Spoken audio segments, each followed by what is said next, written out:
In Moscow today, Russia and Cuba delivered a united diplomatic pushback against what they describe as a U.S. energy blockade, squeezing the Caribbean island.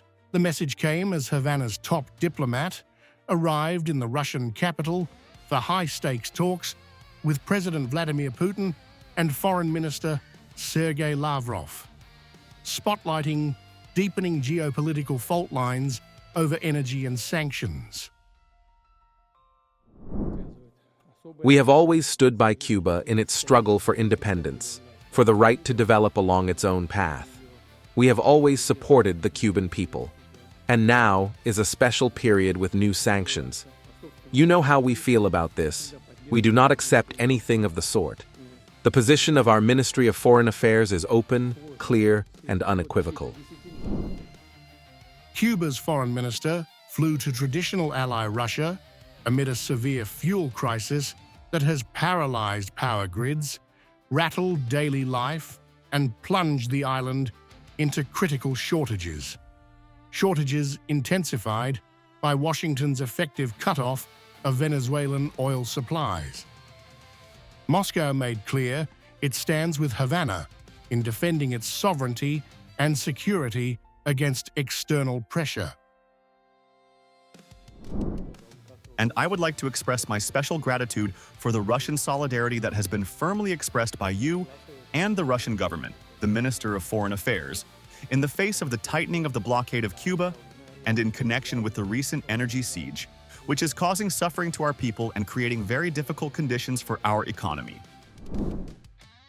Russian officials directly challenged U.S. policy, calling on Washington to show common sense and refrain from a full naval blockade of Cuba's ports. Russia also reiterated long-standing solidarity with the island, saying it will continue backing Havana's right to chart its own path while exploring humanitarian assistance to help steady Cuba's battered energy sector.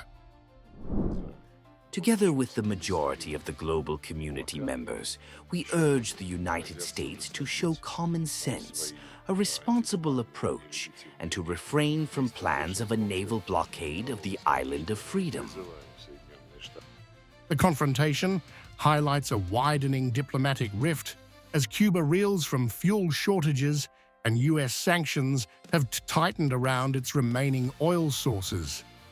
With Moscow's support now on display in the Kremlin, the episode underscores how energy and geopolitics remain deeply intertwined at a moment of global tension. We will continue as before to move forward resolutely in defending Cuba's independence and sovereignty.